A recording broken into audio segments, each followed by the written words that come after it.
Hello everyone, welcome back to another video. This is Vandana and guys, आज की video में हम परम्यूटेशन के बारे में पढ़ने वाले हैं। तो परम्यूटेशन क्या होती है उसकी डेफिनेशन देखेंगे। Suppose S is a finite set having n distinct elements, then a one one mapping of S onto itself is called a permutation of degree n. ठीक है, तो गाइस परम्यूटेशन के बारे में क्या दिया है। अगर हमारे पास कोई एस फाइनाइट सेट है और उसके अंदर एन डिस्टिंक्ट एलिमेंट्स हैं, तो एस के साथ ही जो मैपिंग बनेगी, कैसी मैपिंग होनी चाहिए, 1 to 1 और ऑन टू, तो उसे हम क्या बोलेंगे, परम्यूटेशन बोलेंगे। इसको हम एग्जांपल से देखते हैं। अगर हमारे पास दो सेट हैं एस और सेट एस, ठीक है, और इनके अंदर जो एलिमेंट है 1 2 3 4, 1 2 3 4, तो गाइस यहाँ पर मैपिंग कैसी होनी चाहिए, 1 to 1, 1 to 1 and on to. अब 1 to 1 एंड ऑन टू क्या होती है, different points in S R joined to different points in S। इसको हम S डैश मान लेते हैं, S dash, and no points in S dash is left vacant। ठीक है, तो ये है हमारी 1 to 1 एंड ऑन टू की कंडीशन। इसका मतलब क्या होता है कि जो भी हमारे पास S में डिफरेंट एलिमेंट्स होंगे, उनकी मैपिंग S डैश के सभी एलिमेंट्स के साथ होनी चाहिए। और मैपिंग कैसी होनी चाहिए, यूनिक मैपिंग होनी चाहिए, मतलब कि डिफरेंट एलिमेंट्स के साथ ही मैपिंग होगी।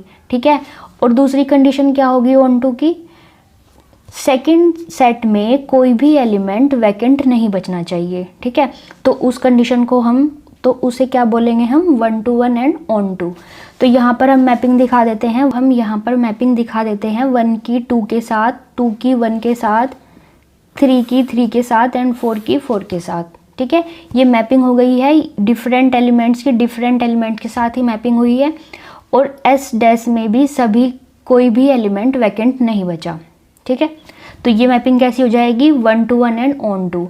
तो गाइज यहाँ पर S के एलिमेंट को हम डोमेन बोलते हैं और S डैश के सभी एलिमेंट को क्या बोलते हैं, कोडोमेन। 1 की इमेज 2 है, 2 की इमेज 1 है, 3 की इमेज 3 है, 4 की इमेज 4 है। तो गाइज यहाँ पर हमें यही बताया गया था, S is a finite set having n distinct elements, then a 1-1 mapping of S onto itself is called a permutation of degree n। अब degree n का मतलब क्या है, the number of elements in the finite set S is known as the degree of permutation। मतलब S के अंदर जितने भी number of elements होंगे, यहाँ पर S के अंदर elements होंगे हमारे पास 1 2 3 एंड 4, ये हमारे पास सेट है। तो गाइज यहाँ पर डिग्री कितनी होगी, डिग्री ऑफ परम्यूटेशन,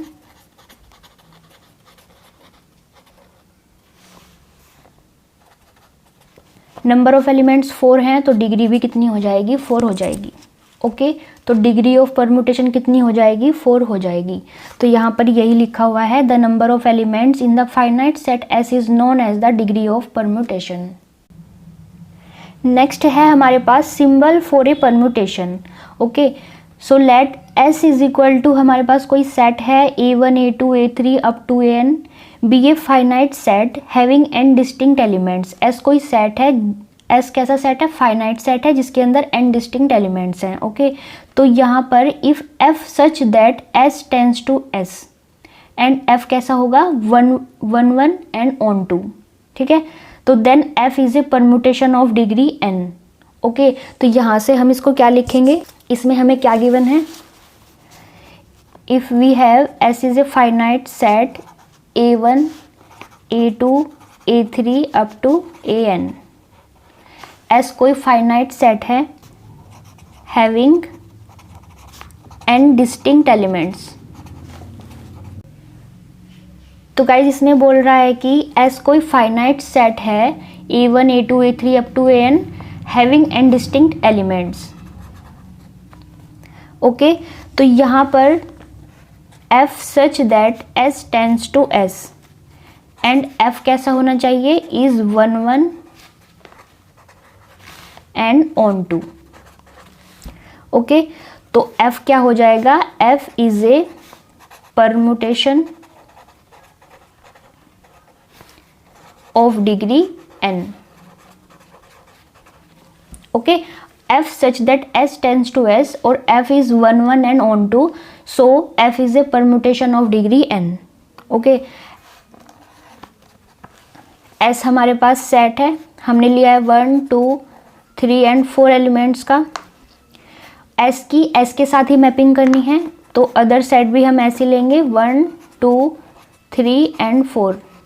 ठीक है, तो यहाँ से F such that S tends to S कितना हो जाएगा, F परमुटेशन है, इसको हम ऐसे ब्रैकेट से रिप्रेजेंट करते हैं। तो यहाँ पर क्या होगा, फर्स्ट रो में एलिमेंट्स आएंगे फर्स्ट सेट के 1 2 3 एंड 4 एंड जो भी हमने मैपिंग दिखाई थी, मैपिंग गाइज यहाँ पर हमने की थी 1 की 2 के साथ, 2 की 1 के साथ, तो 1 की मैपिंग यहाँ हमने 2 के साथ की है एंड 2 की मैपिंग 1 के साथ हुई है, तो यहाँ 1 आ जाएगा। वैसे ही 3 की 3 के साथ एंड 4 की 4 के साथ हमने मैपिंग दिखाई थी, तो यहाँ पर हमारी परम्यूटेशन क्या बन जाएगी, 1 to 2 2 to 1 3 to 3 and 4 to 4। ये सब क्या होंगी, इन सब एलिमेंट की इमेज होंगी। 1 की इमेज 2 होगी, 2 की इमेज 1 होगी, 3 की इमेज 3 होगी एंड 4 की इमेज 4 होगी। ओके, तो गाइज ये क्या होगा, परम्यूटेशन होगा और इस परम्यूटेशन की जो डिग्री होगी वो कितनी होगी, डिग्री ऑफ परम्यूटेशन 4 होगी, क्योंकि नंबर ऑफ एलिमेंट्स कितने हैं, 4 हैं। ओके, तो यहाँ पर हम इसको लिख सकते हैं F1 कितना है 2, F2 कितना है 1, F3 कितना है 3 एंड F4 हमारे पास 4 के इक्वल है। ठीक है, ये हम इसमें लिख सकते हैं। नेक्स्ट है हमारे पास इक्वलिटी ऑफ 2 परम्यूटेशन। सो इसमें क्या होगा, 2 permutations F and G of degree n are said to be equal if we have FA is equal to GA। का मतलब है कि अगर हमारे पास 2 परम्यूटेशन है, 2 permutation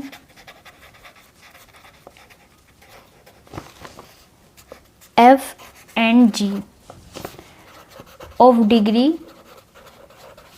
n are said to be equal if we have FA is equal to GA and for every A belongs to S। S कोई हमारा set है। ठीक है, तो यहाँ पर परम्यूटेशन ले लेते हैं हम। परम्यूटेशन कोई भी हो सकती है, 1 2 3 4, 1 की इमेज 2, 2 की इमेज 3, 3 की इमेज 4 एंड 4 की इमेज 1। ये हमने F लिया है और G हम लेंगे